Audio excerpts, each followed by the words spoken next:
النبي هنا سوى عزيمة، دعا بني عبد المطلب وبعض أفراد بني هاشم 45 رجال ومنهم نساء، ويوم جاء الرسول قلطهم وكلوا. تو الرسول وقف يبغى يتكلم وشافه أبو لهب، فوقف أبو لهب قال اسكت يا محمد، والرسول سكت ما بعد تكلم، يقول ما بعد فتحت فمي، يقول فقال اسكت يا محمد، والله لا نعلم أحدا من العرب أتى بشر على قوم مما جئت به. يقول لأن ما شفنا أحد جاب شيء شر على قوم مثلك. تخيل الرسول يسمع هالكلام هذا. سكت النبي صلى الله عليه وسلم ولا يبغى يراد. قال النبي صلى الله عليه وسلم أكلتم وانتهيتم وانصرفوا، توكلوا على الله. اللقاء الأول هذا ما تم فيه شيء.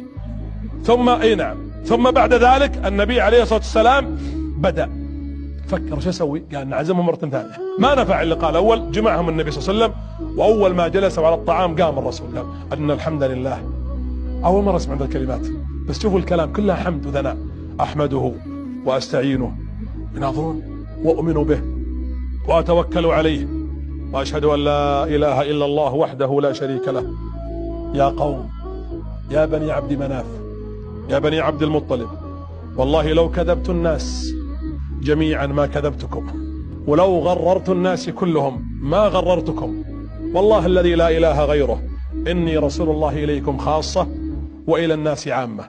والله لا تموتن كما تنامون، ولا تبعثن كما تستيقظون، ولا تحاسبن كما تعملون، وإنها لجنة أبدا أو نار أبدا. يا فاطمة لو سألتيني من مالي أعطيتك، ولكني لا أملك لك من الله شيئا. فقام أبو طالب لأنه تذكر وصية أبوه عبد المطلب، فنظر إليه وقال يا محمد يا ابن أخي امضي بما أمرت به، فلا والله لا أزال أحوطك وأمنعك ما بقيت على وجه الدنيا. لكن الرسول أيضا يريد الإيمان، فقال فهل منكم من أحد يؤمن بما جئت به؟ حمزة نزل راسه، العباس لوى راسه. التفت الرسول يا عم أبو طالب ما دامك تبي تنصرني ادخل في الإسلام. قال أما هذه فلا يا محمد، فإني على دين آبائي وأجدادي. والرسول هنا يفجع، يعني كان وده ينادي عمته، ينادي النساء الحاضرات ولا واحد. ثم قال من يؤمن بما جئت به؟ من قام في المجلس اللي أعلن الآن؟ من هو؟ علي بن أبي طالب، عمره 10 سنوات. أول ما وقف قال أنا يا رسول الله أو أنا يا محمد. والتفت أبو لهب يضحك، قال اجلس طفل صغير خيبك الله.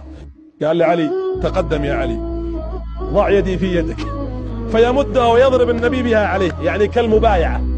يبايعه النبي صلى الله عليه وسلم ويقول أنا أؤمن بما جئت به وأتبعك يا محمد على ما أنت عليه.